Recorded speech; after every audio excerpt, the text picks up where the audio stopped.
All right, welcome back, guys, and Happy New Year.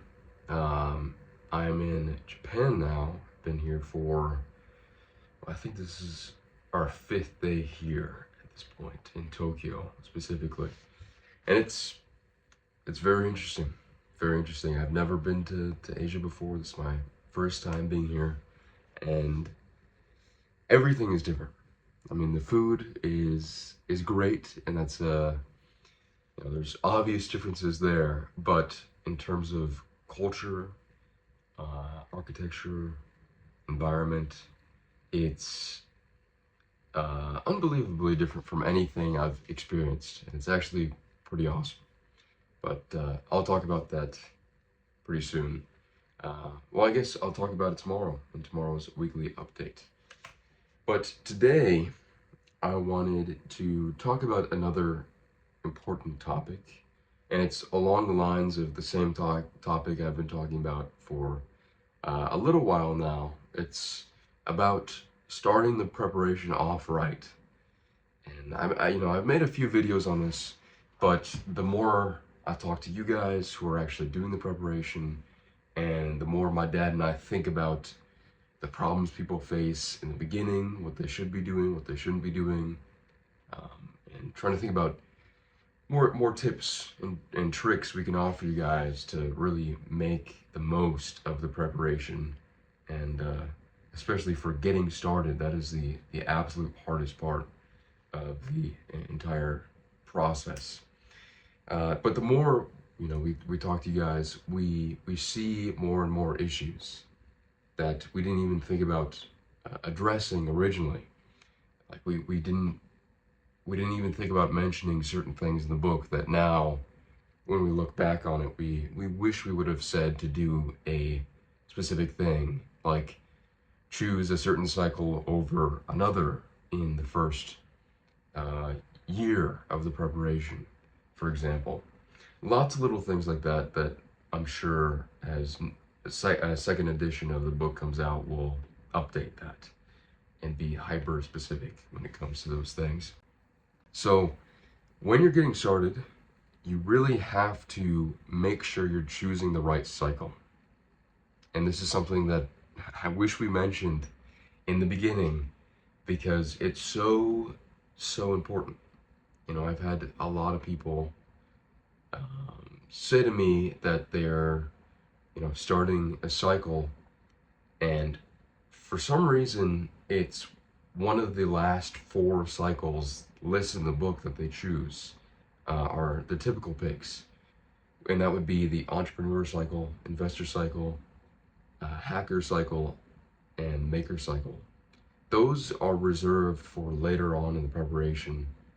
Of course, we didn't mention that, so it's our fault for not saying that, but they are better for another time. But I've had so many people say, I'm starting the hacker cycle, I'm starting the entrepreneur cycle. Those are the two biggest ones within those four for some reason. And, every time somebody says that to us, and there's no criticism to you guys who are doing either one of those cycles, but anytime anybody says that they're doing one of those four, basically, we go, why? Why are you choosing that first? I mean, you shouldn't be doing the entrepreneur cycle first. Chances are you just aren't prepared to do it. And not only that, not only are you probably not prepared to do that, but you're not going to have a very fun time doing it either. I mean, if you're putting yourself in a program, in a prolonged course, a 4-year course, and you have all these options, 16 options available to you, you should be choosing the more practical, hands-on skills, not the abstract skills, like entrepreneurship. Because entrepreneurship is a very abstract thing in some ways. I mean, of course, it can be very simple, but I'm saying day to day as an entrepreneur, it's not a step-by-step process. There's ever-changing circumstances, different things you need to do every single day. It's not a a clear, simple process with obvious benchmarks of success along the way. Maybe generating an organic lead from your own marketing is a general benchmark, and making a sale is a general benchmark. But other than that, everything in between and the order of everything in between is different for every business and different for every product, different for every service. And because of that, it's not something you want to choose first, especially if you're young and you have zero experience. But even if you're older, and it's not the right choice for your first cycle within the preparation. Instead, the best cycles to do, specifically the best single cycle to do, is the medic cycle, where you get your EMT certification. And I recommended in the past to just a couple of people doing the builder cycle as well as their first cycle. But really, the EMT cycle is the very best cycle for a few reasons. I mean, first off, if you're like me and starting off EMT school when you're 17, you have zero skills, you have a little bit of drive for sure, but you don't have any competencies, you have zero confidence. If you're like that and you go into EMT school, you're going to come out the other side with a set of skills that differentiates you from basically everybody around you. I mean, how many people have the ability to recognize the signs and symptoms of a pneumothorax and understand what to do to solve that issue? How many people know how to give proper basic CPR? When somebody goes down in front of you, if the old man at the grocery store has a heart attack, are you going to have the not only the confidence to step in, but the actual ability to do so, the actual knowledge to go in there and do what you need to do?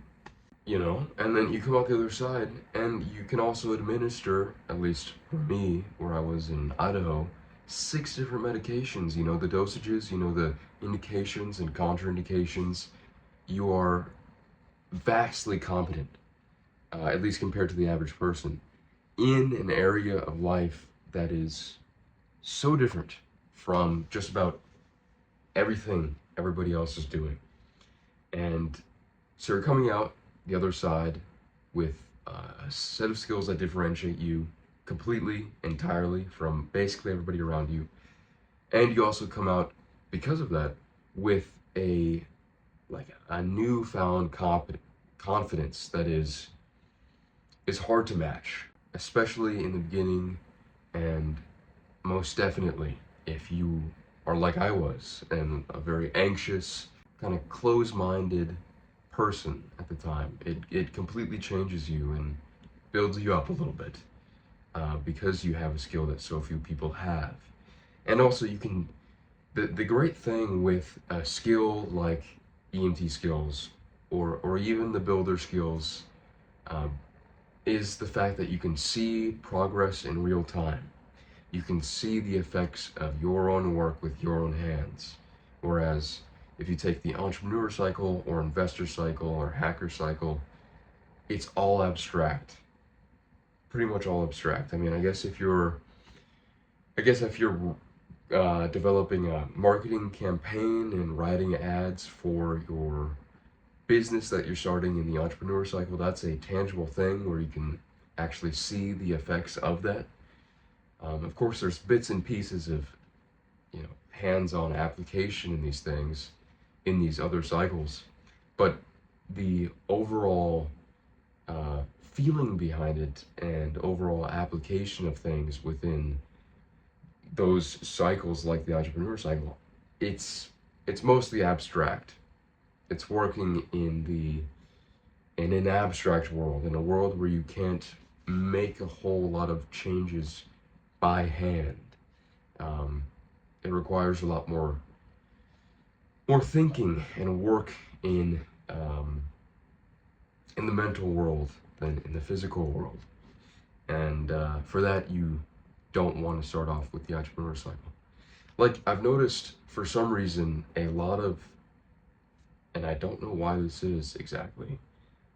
Again, zero criticism. I'm just, if I'm using your situation or your case as an example, it's solely to show the pros and cons of these things. It's not meant as a criticism. So don't take it as me being critical towards you if I mention you or something you're doing.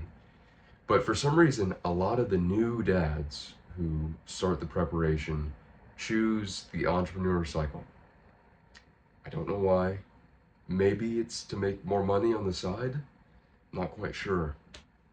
But you're really going to be ruining the whole preparation for yourself if you're starting off with that. Like, for example, I just finished the entrepreneur cycle. It was interesting and I learned a lot. But I know for a fact that if that was the one I started off with, I think I would have stopped. I would have stopped the preparation. Because it just wouldn't have been as interesting. I'm dealing with a complex area of understanding and skills, and I'm not quite sure what to do the entire time. I'm trying to put the pieces of the puzzle together, and of course, looking back on it, it is fun and interesting, and well, I guess even when I was doing it, parts of it were fun and interesting. But to start off with, you don't want to feel more confused. You want to have structure and order. You want to, for example, go through an EMT course that's 2 to 4 months long, and you're going maybe 12 hours a week with a bit of study on the side, and you can see the obvious benchmarks. Okay, you have to study for this, you have a test coming up. If you pass this test, and this test, and you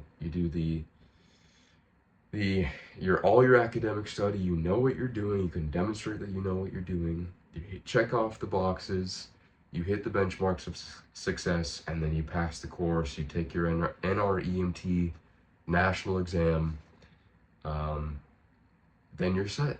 Then you have successfully completed the cycle. That is completely different from dealing with an abstract set of circumstances. But going back to the thing I was talking about, if you're a new dad, for example, I think learning EMT skills is much more important and interesting to start off with than the entrepreneur cycle. I mean, would you rather kind of spend a few hours a week working on building a product or service? Kind of. Well, I mean, technically you should be spending 40 hours a week doing that, or at least, well, I guess it depends. I'll get into this in a second, but you should be spending a large chunk of time putting full effort into building a product or service if you're in the entrepreneur cycle. But chances are you're probably not. Do you think it's best to be doing that in the entrepreneur cycle to start off with? Or, now that you are a new dad, do you think it's best to go to EMT school and know how to understand the signs and symptoms of epiglottitis, for example? Or, know how to give CPR to your baby or, your kids? Of course you can go to a parent like child CPR class, and that's okay, that's good. Better to do that than not do that, but if you dive into EMT school, you're going to have a long list of skills and a large area of understanding that's going to make you so much more competent and useful in day-to-day life than going through the entrepreneur cycle first. That's better saved for later on. So anyway, I gotta wrap this first point up because I could go on and on about it all day. I think the last thing I have to say about this is, there's 16 cycles. The last 4 should be reserved for later on. I think you shouldn't even try the entrepreneur cycle, hacker cycle, investor cycle, and maker cycle until you're at least 2 years into the program. You should be doing the medic cycle first, the builder cycle, the heavy equipment operator cycle, the cowboy cycle, and, any one of those cycles, any one of those 12 cycles um, before the last four you should be doing within those first 2 years, because that's where you develop a lot of competence and confidence and build up that energy and build up that momentum from a vast array of accomplishments that will give you lots of skills and life lessons that will make it a lot easier to go through the entrepreneur cycle and all the other more abstract cycles later on in the program. So stick with the medic cycle first as your very first cycle, because you need to develop the momentum and drive and interest early on in the program. So that's point one. Point two here, and this kind of goes into what I was saying just a moment ago. You need to be hitting 40 productive hours a week, and we did mention this in the book. 40 productive hours. And a lot of people go to work and they say, I work 40 hours a week. That's just not true. If somebody tells you they work a certain amount of hours a week, just subtract half of that, and that's probably the realistic amount of work they're getting done. But it's entirely possible in the preparation to get 40 true productive hours per week. And the reason for that is, of course, you're going to be pursuing the anchor course, whether that's training Muay Thai in Thailand or going to the cooking school in Florence, Italy. And you'll get a good chunk of your hours of those 40 productive hours in just from that anchor course and that main pursuit alone each week. But along with that, you need to be doing the required reading and academics, holding yourself accountable stuff, and the activities as well each week. And if you do all of that, you're going to hit 40 productive hours easily. And of course, this includes also, by the way, working out. If you spend an hour working out a week, that counts as a productive hour. So let's say you're in Florence, Italy, and you're taking the 1 month long professional Italian cooking course. You're going to get a good chunk of your hours in each week from that, and then you're going to do your required reading. So maybe you're going to have, let's say, about 30 hours in total reading all those books. Maybe it takes you more. You could say 45 to 50 hours. And then you have all the academics, which is probably going to be another 60 hours, or 60 to 80 hours, I would say. And then if you do certain activities, you go to the gym, whatever, you're going to easily hit 40 hours a week and be able to sustain that consistently over 3 months. But it's crucial that you do this and actually strive to hit 40 productive hours a week, because that is how all the progress is made. I mean, if most people are putting in half the amount of work they say they're putting in, but you're putting in probably a little more than you say you're putting in, you're going to make amazing amounts of progress in a very short period of time. You need to be hitting 40 hours a week, 40 productive hours a week. And then point number 3, and I've mentioned this in the past, but I need to keep hammering this into you because it's crucial. It's very important.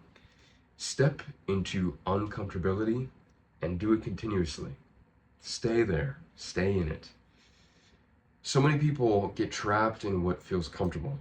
I think part of the reason why people choose the entrepreneur cycle is because it doesn't necessarily require you to do very much that's different from your normal routine.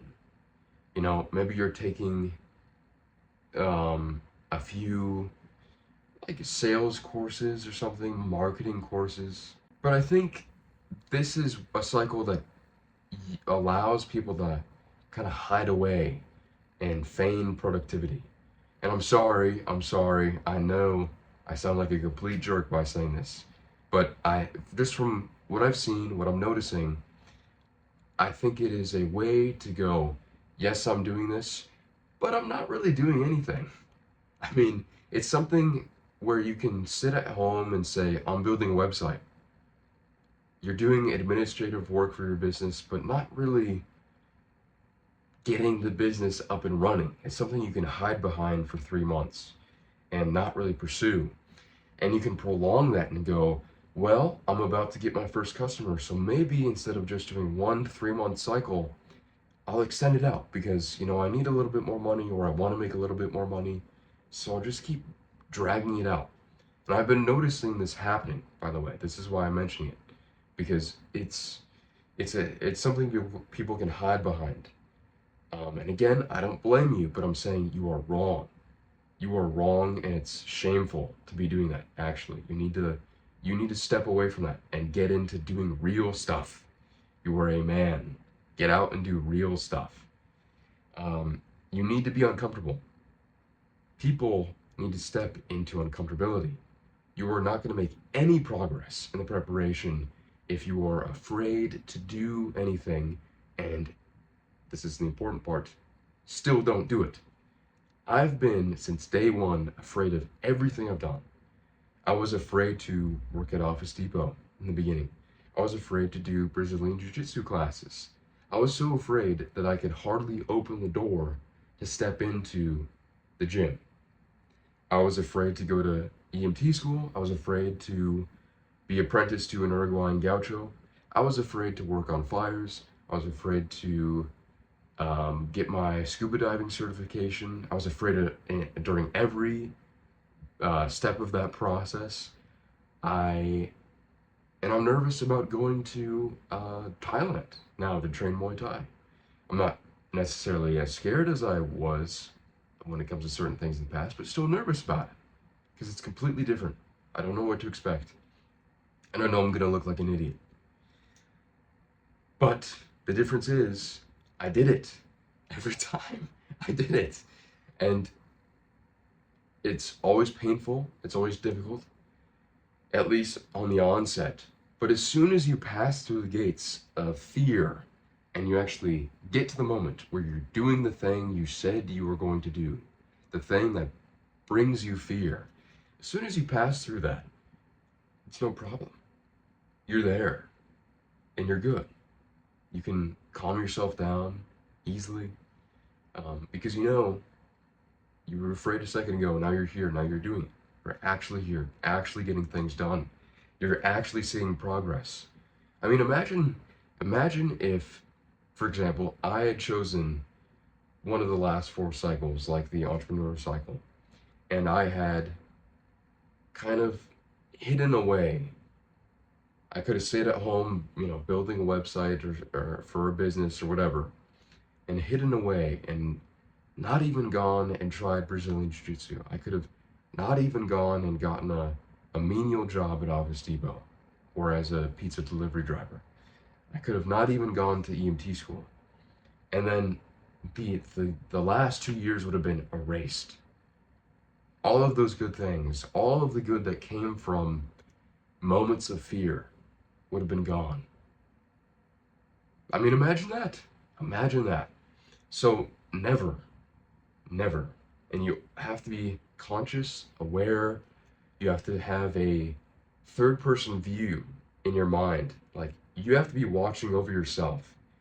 And you have to do it so consistently that anytime you feel fear about doing something, the part of you that's watching over yourself goes, see that? See that? You are feeling fear about doing something right now. Why are you feeling that? You're feeling that probably because you're worried about criticism from somebody. You're worried about looking like an idiot. You're worried about being around a lot of people. Whatever it is, it's not, you're going to be embarrassed by it. You're going to be embarrassed by the truth. And no excuse will hold up upon examination. So do not allow yourself to become comfortable. Part of the reason why the preparation is so unbelievably important and useful is because you are passing through a series of tests. Each cycle is a new test, and within each cycle there are an array of tests. Every step of the way, you're doing something new, you're doing something different. Um, and so you always are uncomfortable because, you went from, for example, let's say, doing the heavy equipment operator course. So now you have just developed a skill, you've developed a competency, an understanding of an area of life. But then after that 3 months is up, now you're in Italy, and now you are learning how to cook good Italian food. Something you know nothing about, but know you are going to have at least a decent level of understanding within 1 to 3 months. And then after that, you're switching gears to something completely different, and maybe you're doing the work cycle. And so for me, that would be going back to the States and working on wildfires, and that's a completely different thing. And then after 3 months is up, you're on to something else, on to something else. That is what's so good about it, is if you're doing it right, you have no chance to be in prolonged comfortability. And I was just reading today the Book of Five Rings by Miyamoto Musashi. And, he said part of the way of the warrior is that you have an understanding of many aspects of life. And that's a whole thing in of itself, but there's so much truth in that statement. The warrior, the true man understands so much and has put himself through so many different circumstances, which have all, by the way, made him uncomfortable and scared. That is where the way is. That is where truth is, where progress lies. So don't shy away from stuff, and don't be a coward. Don't be a coward. It's very easy to. I mean, that's why a lot of people go through traditional forms of education, or go through the typical paths in life, like college. And part of it's because they don't know what would be better than doing that. But for some people, it's just pure cowardice. It's, I know there's better options, but this is what everybody else is doing, or this is what allows me to just kind of hide away and feign progress, feign success. It's not real, but people see it. They see him about to graduate. They see him about to get a piece of paper. And so I'm okay. Don't ever do that. Don't ever do that. You'll be very disappointed in yourself if you do. Okay, and then point number 4, and all these points tie into each other. Don't trade new skills or opportunities for prolonged comfort or money. And this goes into the whole conversation about choosing the right cycle. Again, of course, if you're doing a cycle like the entrepreneur cycle, a lot of people are going to go, oh, I got my first customer, so I'm making a little bit of money, I'm going to prolong the cycle. Why are you in the preparation if you're going to do that? There's no point. You're not actually doing it. It's 3 months. Okay, that's it. 3 months. You're moving on to something else. 3 months, something else. And there's a rhyme and a reason to it. It's not just made up and like, just move on, forget everything. It's, you did it. Okay, you reached a basic level of competency. Now do something else. Now learn something else. And stack those competencies. Become more and more valuable by doing that. If you prolong comfort, or prolong a circumstance or situation which creates comfort, you are delaying progress, delaying success by doing that. I got my first client for the entrepreneur cycle, and I was about to have another one, but the cycle ended. It was up. It was over. So that's it. Cutting it off. Moving on to the next thing. And that's how it should be. You can always come back to it. And chances are, when you do come back to your business, for example, by then, if you have even 2 or 3 cycles in between that time period, you will have learned a lot of different things, a few different life lessons that'll allow you to better run that business.